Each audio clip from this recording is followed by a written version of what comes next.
जीवन में संघर्ष की सच्ची कहानी प्राचीन समय की बात है। एक शहर में एक व्यक्ति रहता था जिसका नाम चंदन था। वो अपनी पत्नी और दो लड़का और दो लड़की के साथ रहता था और वो किसी छोटे मोटे प्लांट में काम किया करता था। चंदन और उसकी पत्नी खुशी खुशी अपना जीवन व्यतीत कर रहे थे। समय का चक्र बीत रहा था और उनके लड़का लड़की बड़े होते जा रहे थे। जब उसकी बड़ी बेटी कक्षा 5 में पढ़ रही थी, तभी एक दिन स्कूल की छुट्टी के समय जब वो लड़की सीढ़ियों से नीचे उतर रही थी, तभी पीछे से किसी लड़की से धक्के लगाने पर वह सीढ़ी से नीचे गिर गई, जिसके कारण उसके पैर में चोट आ गई।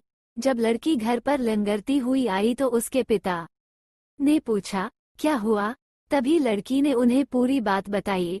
पिता ने सोचा छोटी मोटी चोट है, और यह सोचकर उसने अपनी बेटी से कहा कि इसे गर्म पानी से सेक लो, ठीक हो जाएगा। कुछ दिन बीतने के बाद लड़की का पैर फूलने लगा और उसे चलने में दिक्कत होने लगी। तभी उसके पिता ने कुछ लोगों की बातें सुनकर किसी एक ओझा को ले आए, जबकि उसे कुछ नहीं आता था और वह पैर ठीक नहीं कर पाया। कुछ समय बीतने के बाद जब उसकी लड़की की हालत और ज्यादा खराब होती जा रही थी, एक दिन जब उसके पिता अकेले कहीं बैठे हुए थे, तो वह मन ही मन सोच रहे थे कि क्या करें।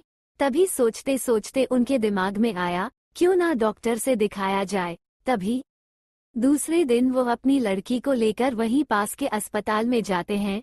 डॉक्टर जब लड़की को देखता है तो लड़की के पिता से कहता है कि जल्द ही इसका ऑपरेशन करना होगा, क्योंकि इस लड़की के पैर में एक बहुत बड़ा घाव हो चुका है, जिसके कारण लड़की का पैर भी काटना पड़ सकता है। पिता डॉक्टर से पूछता है कि ऑपरेशन में कितने पैसे लगेंगे। तभी डॉक्टर कहता है 40,000 रुपये लगेंगे। पिता घबरा जाता है, लेकिन पैसे की तलाश में इधर से उधर जाने लगता है। इधर उधर भाग दौड़ करने के बाद पैसे की व्यवस्था कर लेता है और लड़की का ऑपरेशन हो जाता है। ऑपरेशन के बाद लड़की अपने घर आ जाती है, परंतु लड़की के पैर में कुछ सुधार न होने के कारण पिता चिंतित रहने लगता है। इसी तरह 4 साल बीत जाता है तथा पैर में लाख लाख रुपए लगाने के बाद भी लड़की का पैर ठीक नहीं होता है, जिस कारण से पूरा परिवार दुखी रहने लगता है। कुछ समय बीतने के बाद लड़की का विवाह हो गया और लड़की के जीवन में खुशहाली आ गई। पिता सोचता है कि अब सब कुछ ठीक हो गया है, संघर्षों का दौर खत्म हो गया, परंतु किस्मत को कुछ और ही मंजूर था। एक दिन जब वो बाजार जा रहा था, तभी पीछे से किसी ट्रक के द्वारा उसका एक्सीडेंट हो गया, जिसके कारण उसके सर में गंभीर चोट आई। चंदन 1 महीने तक बिस्तर पर ही रहा।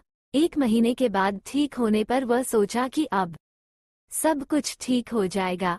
तभी उसकी पत्नी का स्वास्थ्य खराब होने लगा और वह बीमार पड़ गई। यहाँ वहाँ छोटे डॉक्टरों को दिखाने के बाद तबीयत और बिगड़ गई, जिसके कारण उन्हें वाराणसी के बीएचयू अस्पताल में ले जाना पड़ा। वहां जाकर पता चला कि उसकी पत्नी के पेट में गंभीर बीमारी हो गई है, परंतु चंदन को ये विश्वास था कि उसको पत्नी ठीक हो जाएगी और चंदन इसी विश्वास के साथ अपनी पत्नी को हमेशा वाराणसी के अस्पताल में ले जाने लगा। कुछ समय बीतने के बाद पत्नी के तबीयत में सुधार आने लगी। चंदन सोचा कि अब सब कुछ ठीक हो जाएगा। एक बार जब वो अपनी पत्नी को वाराणसी के अस्पताल में ले गया, डॉक्टर ने सभी रिपोर्टों को देखते हुए कहा, सब कुछ ठीक है।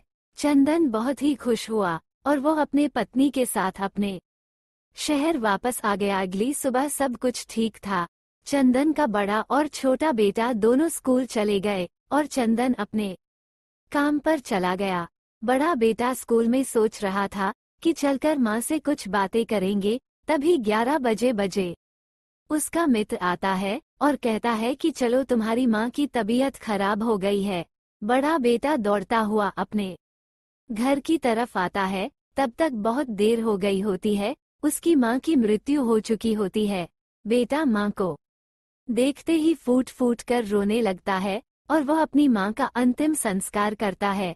1 साल तक पूरा परिवार दुखी ही रहता है। कुछ समय बीतने के बाद दुखों के बादल छट जाते हैं और चंदन अपने लड़का और लड़की के साथ सुखमय जीवन बिताने लगता है।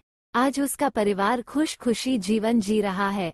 दोस्तों, जीवन में सुख और दुख दिन और रात की तरह होते हैं, जो कभी स्थायी नहीं रहते।